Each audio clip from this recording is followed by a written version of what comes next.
Welcome to the Cambridge Financial Podcast with Bert Salazar, CEO at Cambridge Financial Partners, LLC. This podcast is all about tax-preferred retirement planning, economics, financial risk management, and achieving a risk-free and successful financial life. Now, your host, Bert Salazar. Bert Salazar. Bert Salazar.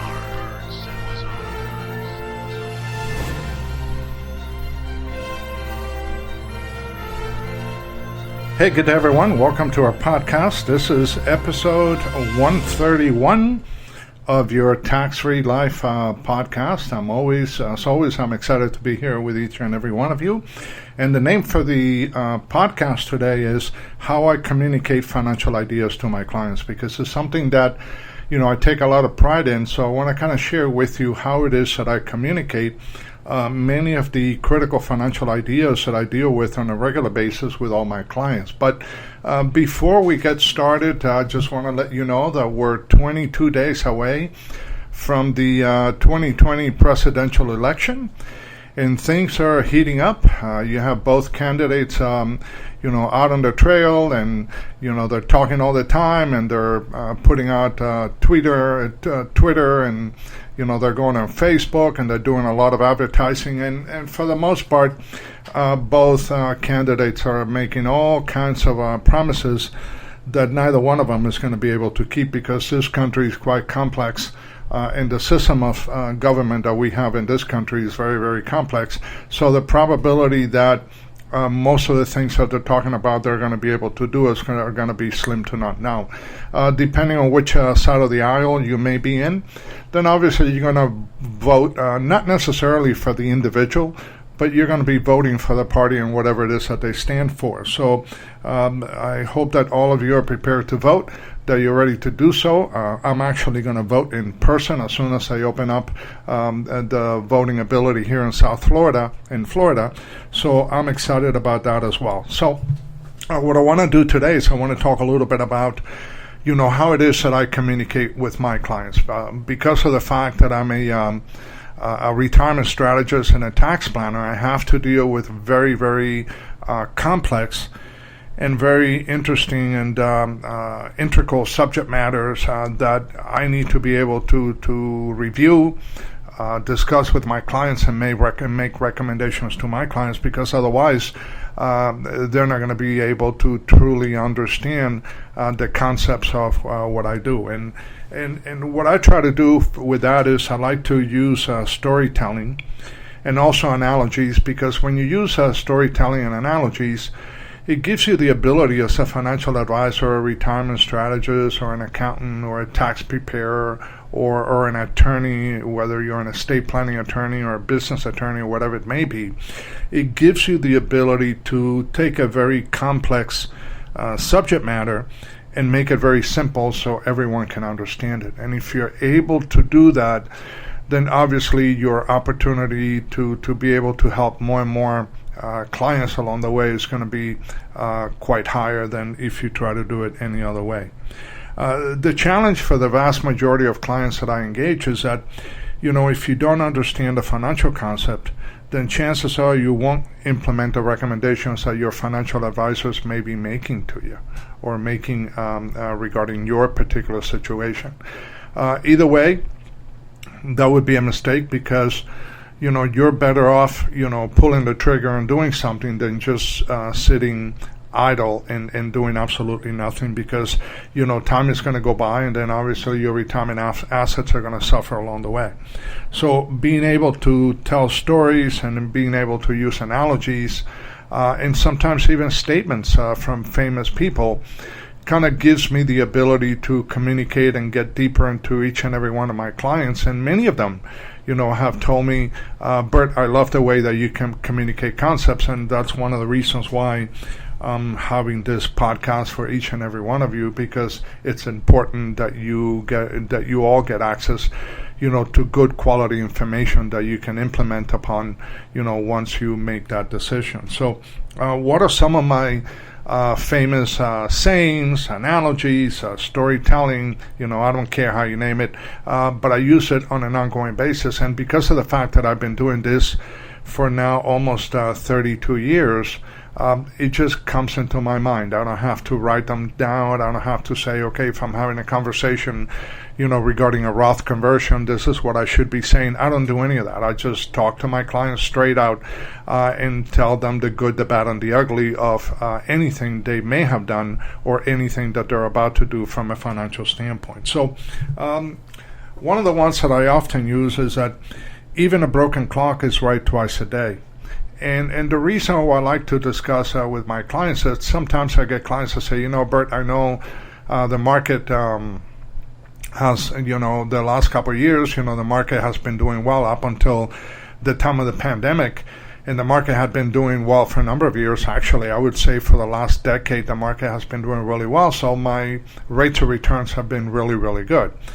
And my answer is always, even a broken clock is right twice a day, because when you look at Austrian economics, you have to be able to peel the onion all the way back and go 2 to 3 layers down before you can make a decision whether, something that was done in the past was adequate or was well done. So just because you're getting a good rate of return during good times in the market doesn't mean that you're any smarter. So at the end of the day, all you're doing is, you're riding the wave of the rate of return, and anyone can do that. Now, when the market is suffering and the market is down, and when you went in the very beginning of the pandemic where the market dropped a tremendous amount of money over a period of 60 days, how well were you doing there? Now, if you were doing well, then now obviously you got my ear, and I'm totally impressed. But otherwise, even a broken clock is right twice a day. Now, another point that I made to my clients, whenever they bring their financial statements to me for auditing, which is something that I do with each and every one of my clients when they first come in for the first time, is that, and I tell them this straight out. I said, look, most of the money that you're going to earn in retirement, you haven't earned yet, or most of the money that you're going to spend in retirement, you haven't earned yet. So it is critical important that you maintain a future growth objective on your retirement assets without jeopardizing principal. Because if you jeopardize the principal, if all of a sudden you go 2 straight years and the market is down 15-20% for 2 years in a row, which has happened many times in the past, then how long is it going to take you to recover from that? And when you're in retirement, you don't have a long time to be able to recover. I would argue that for most of you, none of us can afford a bad year in the market pretty much 2 or 3 years down the line. Now, that brings me to my Mount Everest story, and this is one of the analogies that I use most often with my clients. See, when you talk about retirement, one of the things that the vast majority of clients that I engage for the first time, now my existing clients know it very well because we discuss it often, but most of the new clients that I engage, they have never thought about retirement distribution. For many, many years, they have been putting money away, and they're only thinking about the accumulation. How much money can I put away? What kind of rate of return can I get? How can I avoid the pitfalls of retirement and so forth, and how can I do well so when I get to my retirement age, then I can live happily thereafter. But what they don't understand is that retirement has 2 phases. You have the accumulation phase, and then you also have the distribution phase. The rules of engagement are totally different when you go from accumulation to distribution. So I use the Mount Everest analogy because it's an important one, because if you're a mountain climber or you're training to climb mountain, and the first one that you want to do is Mount Everest, it's the tallest mountain in the world at 29,029 feet. It grows up by 1 or 2 inches every year, but it's currently at 29,029 feet. And if you obviously want to climb Mount Everest, you're going to have to find a Sherpa. Sherpa is, one of those people that will take you to the top of the mountain and hopefully will bring you back down. So let's say that now you're spending all this money, your training is going to take you a couple of months just to be able to go through this ordeal. And you get to Mount Everest, and now you're going to be interviewing a Sherpa.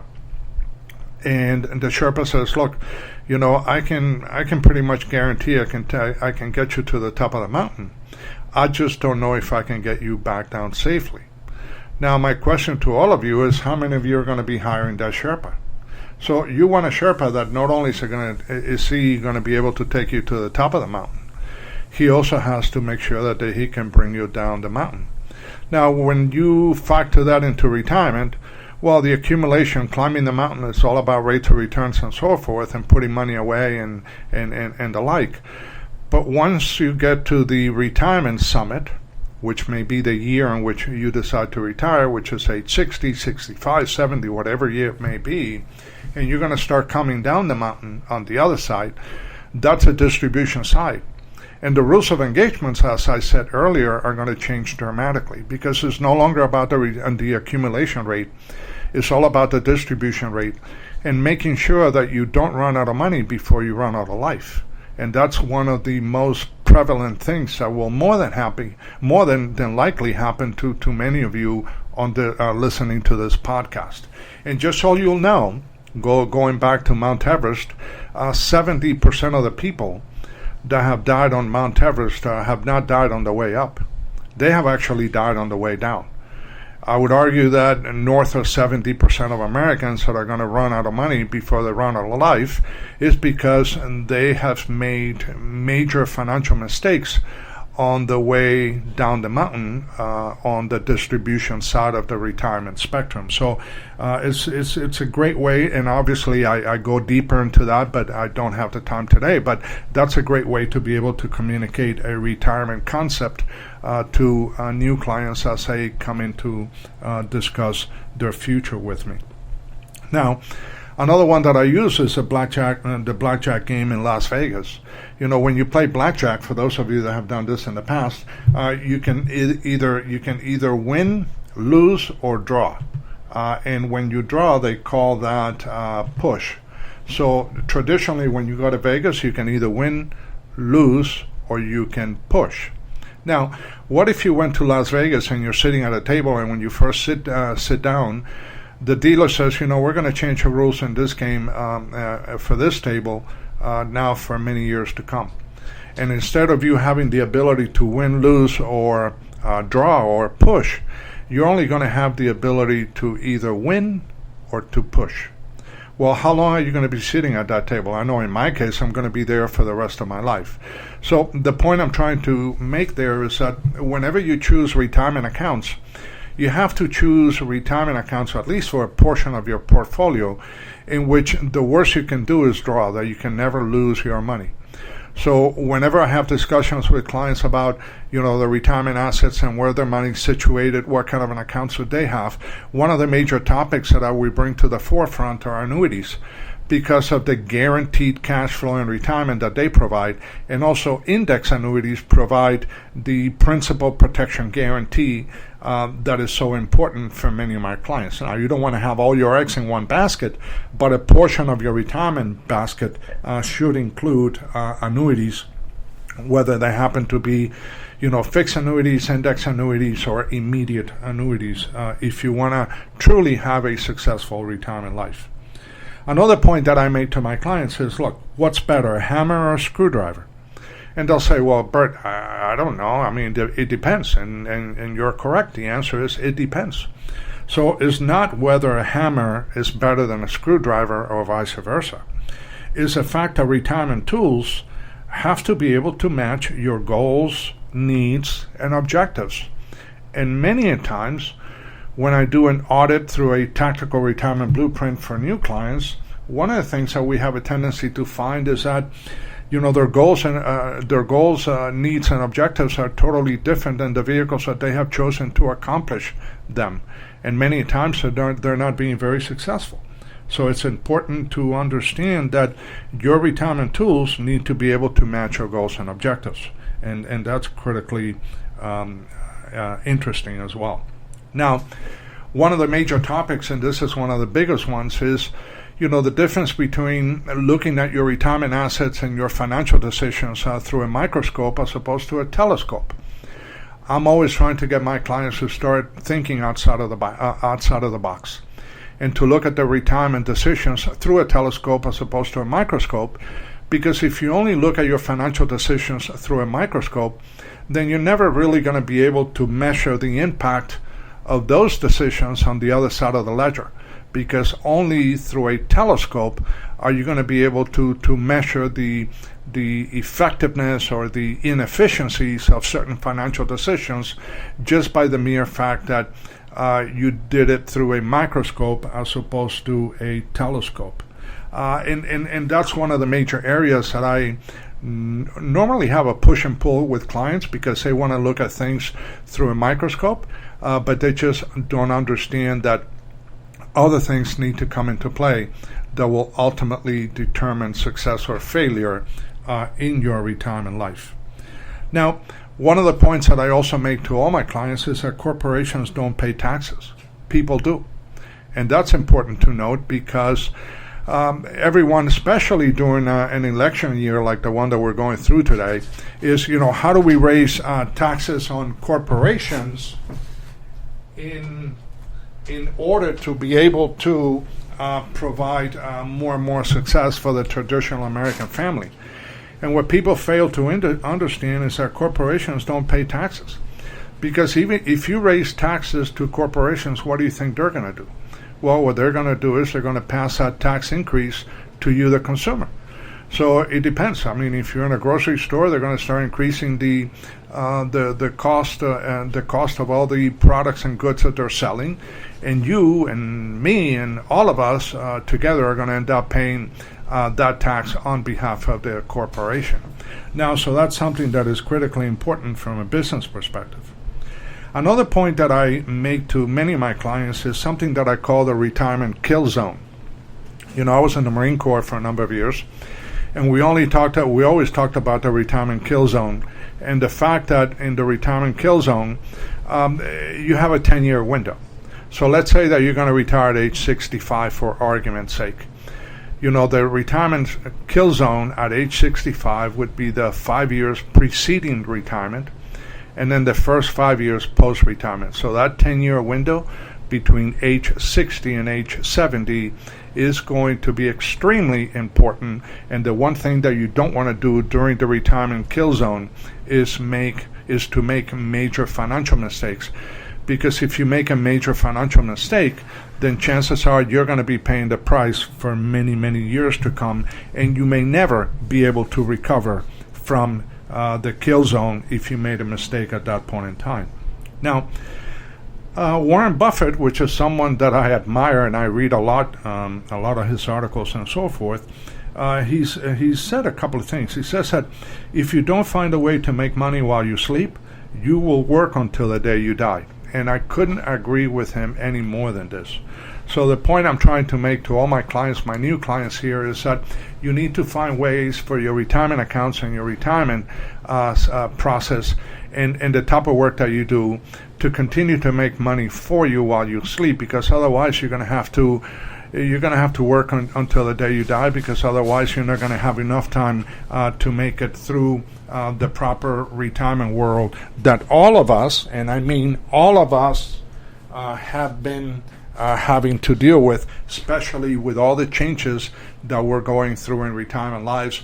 The fact that we have to be able to plan for 30 years in retirement or 3 decades, and I call those the go-go years, or slow-go years, and the no-go years. So it's important to note that. The other point that Warren Buffett usually talks about is that performance comes and performance goes, but fees never falter. So you also have to be able to understand, the impact of your financial fees and the financial fees on your retirement accounts. And sometimes even a 1% fee is not really 1%. 1%. It could represent 18, 20%, over the long term. And the impact of that in taxation and inflation can really destroy the best put together retirement plan that you think you may have because you either did it yourself or some other financial advisor did it for you. Education versus activation, that's a very important point. And by the way, I've made this mistake a number of times with clients, because I love education, because at the end of the day, information without education always leads to failure.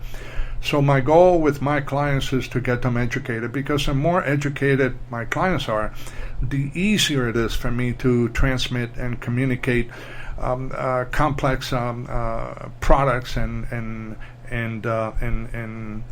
systems and subject matter and concepts that I want to share with them. So the more they know, the easier it becomes for us to be able to communicate.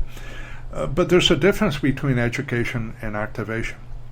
Many a times, if I have educated someone too much, it's like, drinking water through a fire hose, and they do absolutely nothing. So all I want to do with my clients is to educate, to activate. Because at the end of the day, if they activate on a financial concept and they act upon that concept, chances are they're going to end up a lot better than they were before they activated or initiated any type of decision-making process regarding their retirement investments and their financial life. Now, I also discuss with my clients what I call retirement pitfalls, and these are the things that are going to pretty much kill you on the distribution side of the house.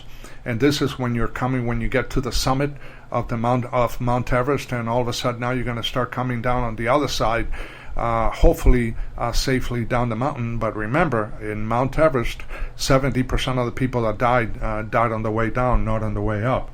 So what do I mean by that? Well, some of the retirement pitfalls is lack of longevity planning. I would argue that 99.9% of the clients that I engage for the first time have never done any type of longevity planning, and that's coming down the mountain and not running out of money before they run out of life. They haven't done any planning because many of them are taking money out too quickly, or they're liquidating assets in the wrong order. So there's also an order of liquidation that all of you in retirement need to pay attention to.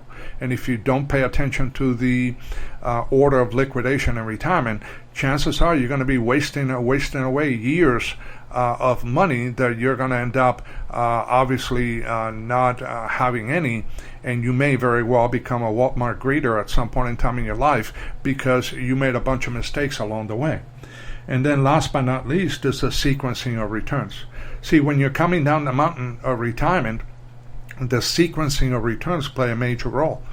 Because prior to the sequencing of return, if you had sequencing of returns while you were working and you were putting money away in your 401k, your employer was giving you a match, and yeah, the market dropped, 10, 15, 20, 30% 1 year to the next or whatever, well, you were still employed, you didn't need that money, so you had the ability to wait it out, and the sequencing of return really did not have that major of an impact on your retirement accounts. Now, when you get to retirement and you start coming down the mountain, you no longer have the option to sit around and wait because you have to maintain your standard of living, whether you want to or not every single year. So if all of a sudden the market drops 20% in one given year and you have no choice but to go into those accounts and liquidate a portion of it in order to maintain your standard of living, well, now you're creating a double negative, because not only are you taking money out of an asset that's losing value, now you're taking money out of an asset that you're going to have to pay taxes on top of that as well. And that's something that the sequencing of returns you have to be very careful with when it comes to your retirement assets. And that's why the blackjack game in Vegas that I talked about, fixed annuities and immediate annuities and fixed index annuities that in many different ways help you avoid the sequencing of returns, is so important when it comes to your financial decisions throughout retirement. So that's important to note as well. Another point that I made to my clients, and we're getting toward the end, and I say this to all of them, and I say that not only to my new clients, but I also say it to my existing clients. I say, look, you're either good at making money or you're good at making excuses, but you can't be good at both. So whenever I visit a client for the first time, we spend quality time together because I want to find out about them. I want to find out, what is it that's what is that is keeping them awake at night. I want to find out about their spouses. I want to see how they feel, how they measure risk. What are some of the things that they talked about in retirement? What are some of the what kind of lifestyle do they want to enjoy in retirement? Are they up to it? the decisions that they've made in the past. Why have they made those decisions? Whether they're good or bad, it doesn't matter. I just want to find out, what kind of a mental process did they utilize to arrive at those decisions, because the more I know about their decision-making process, the easier it will be for me to communicate and for me to share ideas, goals, and objectives that may be in line with the way they want to live in retirement. So those are things that are very important. Another story that I normally tell is the cowboy saddle story. And I'm not going to go into detail into this story, but I can go quite a bit on this one. But somebody rode up, a cowboy rode up in a horse to a ranch, and the couple of the sons were sitting in the front porch, and so was the old man, the rancher. And obviously the guy dismounted and wanted some water for him and the horse and so forth, and the sons noticed that the guy had this beautiful saddle on the horse, and it was all leather, it was all carved, it had gold trimmings on the side. I mean, it was just gorgeous. And the kids were going crazy. Oh, look, Dad, take a look at this. Look how beautiful it is. And the rancher, the old man sitting on the porch, was basically saying, mm-hmm, yep, mm-hmm. And finally, one of the sons said, Dad, listen, we've never seen a saddle like this. What's up with that? I mean, and you don't seem to care one way or the other. And then they asked the rider, how much did he pay for the saddle? And the writer says, well, we paid $1,000. And obviously that's a lot of money. And when they asked the dad again, Dad, he paid $1,000 for this. He says, yep, $1,000 for the saddle on a $5 horse. So the point that the rancher was making is that, look, it's not about having the best car. It's not about having the most beautiful wallet, Gucci or whatever it may be. You're better off having the $1,000 in your pocket or having the $1,000 inside of a $5 wallet than having a $1,000 wallet with $5 bill in it. So that's important. And by the way, that's something that I see often because I live in South Florida, and everybody in South Florida wants to drive a beautiful car and the latest and they want to have their latest clothing and purses and so forth. So we're a spending economy, but you have to be very careful because you have to manage your expenses because otherwise you're being fool with you're playing foolish with your money along the way. Now, another point that I make is that hard work without talent is a shame, but talent without hard work is a tragedy. It's a tragedy, and that is something that I tell my clients all the time because many of my clients are working very hard and they have no talent. But it is what it is. So, they're blue-collar workers, and they still do well. I have a number of them that, work for the government, and they'll end up with a nice pension and so forth. But I have also seen a lot of good people with talent that don't like to work hard. And that's a tragedy because, you're wasting away your life. You have only, tomorrow is promised to no one, and no one ever dies at the right time. So you have a finite time in order for you to make as much money, to build as much wealth, to be able to provide for yourself and your family in retirement. So why would you want to waste it away by just sitting on a tremendous amount of talent but not working hard enough to be able to make it happen? Another point, and this goes more to today, if you take a look at the Tax Cuts and Jobs Act, which is going to be sunsetting now on December 31st of 2025, taxes are on sale. So today, taxes are on sale. My question to all of you, how much have you purchased in your retirement accounts? Meaning that if taxes are on sale, isn't it better to pay the taxes today as opposed to postponing the tax? Because believe me, we're now in historical high debt and historically low taxes. So the only way that we're going to be able to get out of this mess is for taxes to go up in the very near future.